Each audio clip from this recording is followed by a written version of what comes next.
তোকা কাদাইবা দয়ালি রে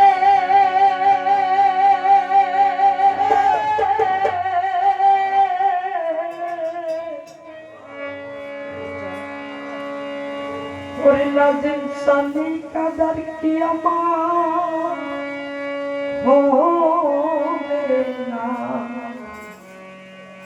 আমার হবে না রে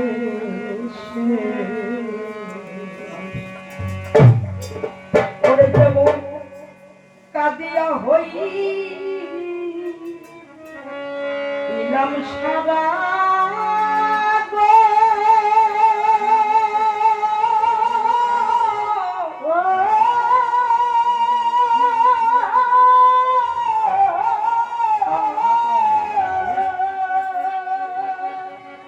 আমি পাব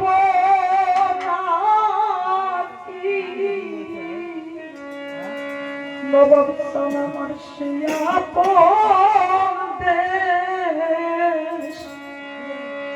ওরে বাজার নেই কাদার কি আমার হবে না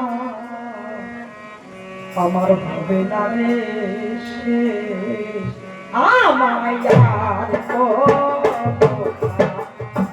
তাই দয়াল রে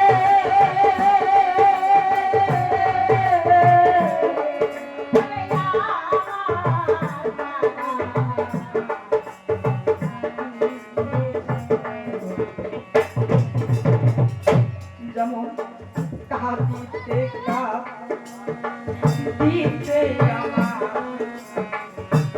হৃদয় ভেঙে গেছে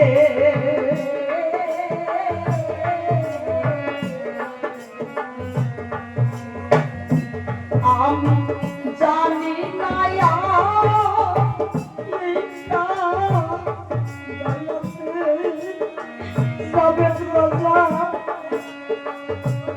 কয়দিন বাকি আছে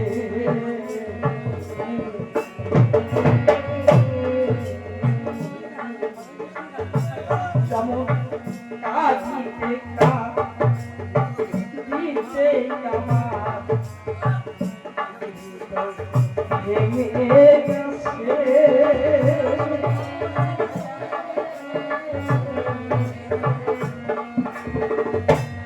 আমি জানি না দয়াতে ওরে দয়া কয়দিন বাকি আছে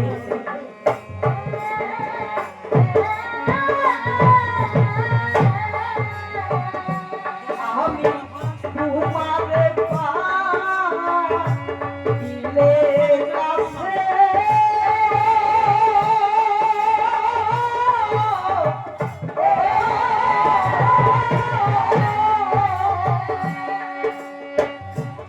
আমার মিঠি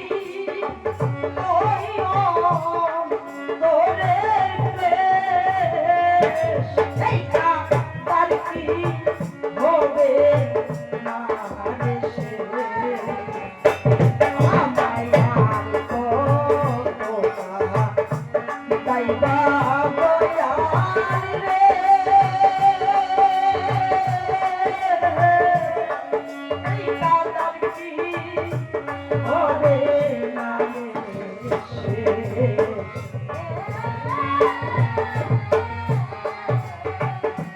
যেমন শুনছি কাঁদলে নাকি আসে রে চাপ আসে না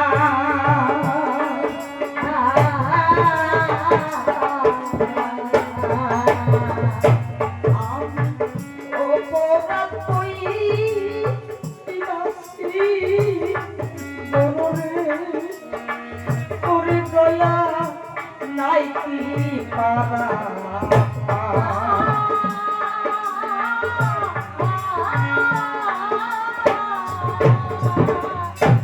শুনছি কাঁদলে নাকি আছে রে তার আছে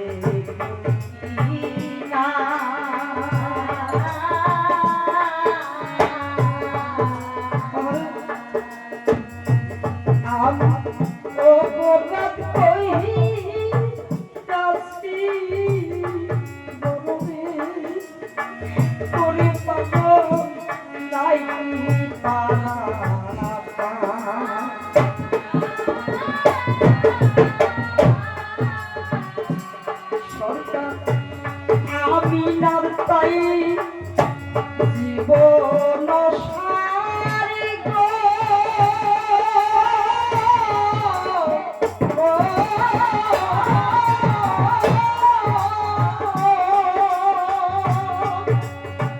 যেমন সামনে তোমার আশায় যৌবন সে হবে আর সে আমার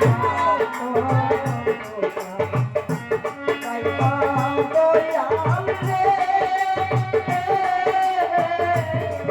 কাবাতি হবে এই কাবার কি হবে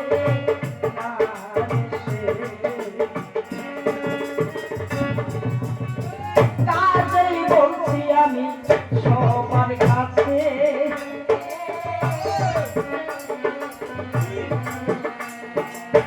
ধীরে ধীরে কিছু কথা বলি সবার স্তরে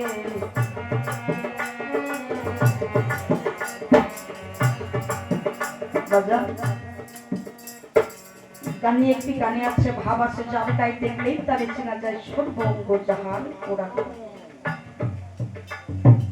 শিল্পীদের ভগবান হচ্ছে শ্রোতা তাই না যে জায়গায় শ্রোতা ঠিক আছে বাবা সে জায়গায় শিল্পীদের মর্যাদা আছে আর যে জায়গায় বাবা শ্রোতা ঠিক নাই শিল্পীরা হাজার গান সে জায়গায় ভালো করলো বাবা ভালো লাগবে না কাজে করছি করলো কারণ হচ্ছে কালান্তর ভাবেছে ভাবান্তর যুগ হয়েছে যুগান্তর সবকিছু যুগে চলে ভাবে তাই বাবা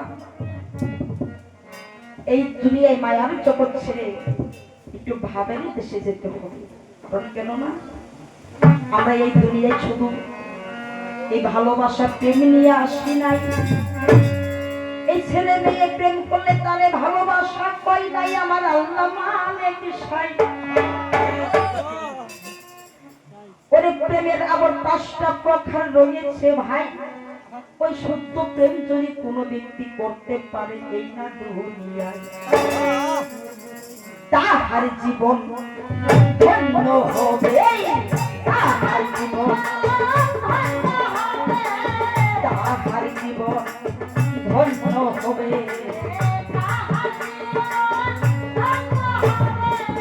প্রেমের অনেক প্রকার রয়েছে তাহার জীবন কাজে কথা বলবো জানি আসরে দাঁড়াইয়া আমার আল্লাহর বান্দা নবীর উম্মত যারা আছে যায়া কোন বান্দাই যদি প্রেম করতে পারে ভাই পরে আল্লাহর সাথে যদি তবে রাখা চাইবে তখন হইয়া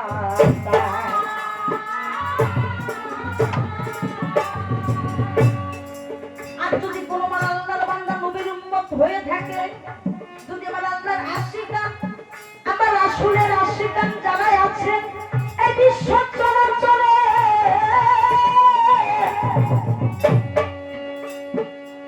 যদি কারো বাবা মার নিরিখে নিরঞ্জনে যদি একবার তাকাইয়া থাকতে পারে তাহার জীবন ধন্য হইলে তাহার জীবন ধন্য হইলে ভালোবাসা শুধু বলে তাহারে তাহার জীবন ধন্য হইলে আল্লাহর হুকুম ফরজ তাই না বাবা মার হুকুম ফরজ যদি কোনো স্বামীতে কোনো স্ত্রীকে হুকুম করে সেটা ফরজে পড়ে যায় আর যদি কোনো গুরু যদি কোনো ভক্তকে একবার হুকুম দেয় সেটা কি হয় ফরজ ফরজ বলতে সেটা দায়ী ফরজ বলে বলে তার গুরুর নিকটে আবর যদি বসতে পারে ভাই ওরে মুসা ওরে মুরা কাবাই মুসা হেদায়েতে বসতে হবে ভাই ওরে সেকেলে সুরত নজর দিয়া দুনিয়া উপরে ওরে গুরুর দিকে একবার যদি দৃষ্টি করতে পারে জীবন ধন্য হইয়া যায়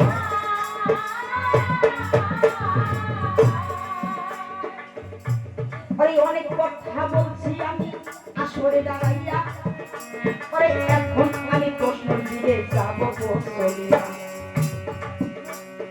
যিনি আমার প্রতিপক্ষ শিল্পী, ওনাকে আমি গুরুর ভূমিকাই রাখা হয়েছে, আর আমি শিষ্যর ভূমিকায় থাকা হয়েছে। তাহলে যে গুরু তাকে গুরুর পদে রাখা ভালো, আর যে শিষ্য সে শিষ্যর রাস্তায় থাকাটা ভালো। তবে দয়াল গো, আমি আপনার কাছে সর্বপ্রথমে একটি কথা আমি জানার জন্য আমার আবেদন, কেমন করে এই পৃথিবীর বুকে আল্লাহ পাক 18,000 মাখলুকাত আল্লাহ পাক সৃজন করতে করেন নাই? এই পৃথিবীর বুকে আপনি কোন কর্ম করেছিলেন, আপনি কোন কাজের অনুসারে, আপনি কোন কর্ম অনুসারে একজন গুরু হয়েছেন বিশ্ব সংসারে?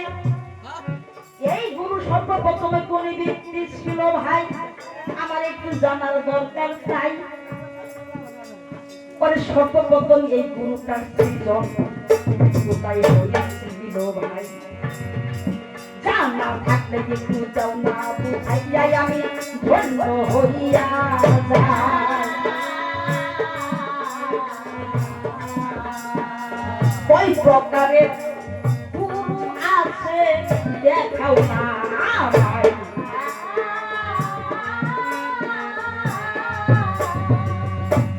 গুরু শব্দের অর্থ কি? গুরু কাকে বলে?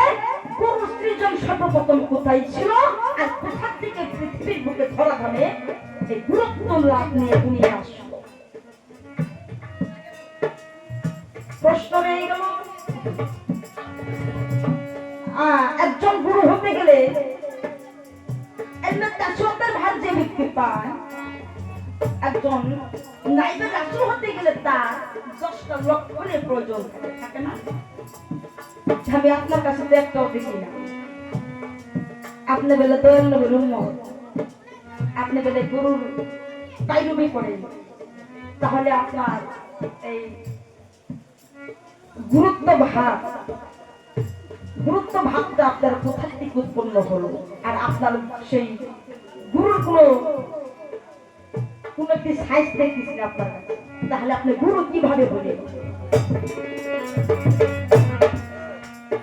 এই পর্যন্ত তোমার কাছে চেষ্টার জন্য রইয়া, পরে ধীরে ধীরে কিছু কথা দিও তো বুঝাইয়া, এই পর্যন্ত বলে আমি চাই যাব হইয়া, ভুল ত্রুটি হলে ক্ষমা দিবেন তো করিয়া আমি হইব হইয়া।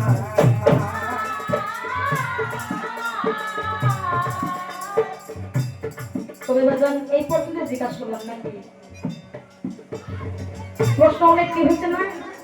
তবে দেখা যায়, তবে যাই কিছু জবাব করো ভাই, একটু ভিতর সাইড দিয়ে জিজ্ঞাসা বাচ্চা এখন করি আসে নাই বা করি নাই, সাইড দিয়ে জিজ্ঞাসা করছি নাকি? ভিতরে দেখুন যাই নাই, তবে সাইড দিয়ে জিজ্ঞাসা করছি এই কিছু আমার ভালো করে বুঝিয়ে দিয়ে যাই। তারপরে যদি পারো বা আমি যদি আগে পারি, তাহলে ভিতরে যাওয়ার চেষ্টা করতাম। সব আপনারা ধৈর্য সহকারে বসে থাকেন। জীবনে যেগুলো প্রশ্ন না শুনছেন, আজকে আমি প্রশ্ন কিন্তু পুরোময় কিছু না ছাড়াছাড়ি নাই। কারণ কেন?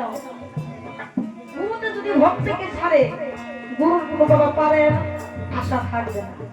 কারণ গুরু তো কখনো ভক্তকে পাপ করতে পারে না। ভক্ত যদি দয়া করে দয়াকে পাপ করতে পারে, তো বেশি তিনি পাপ হতে পারে। তাছাড়া পাপ বড় সম্ভব না। একটা গান গাই।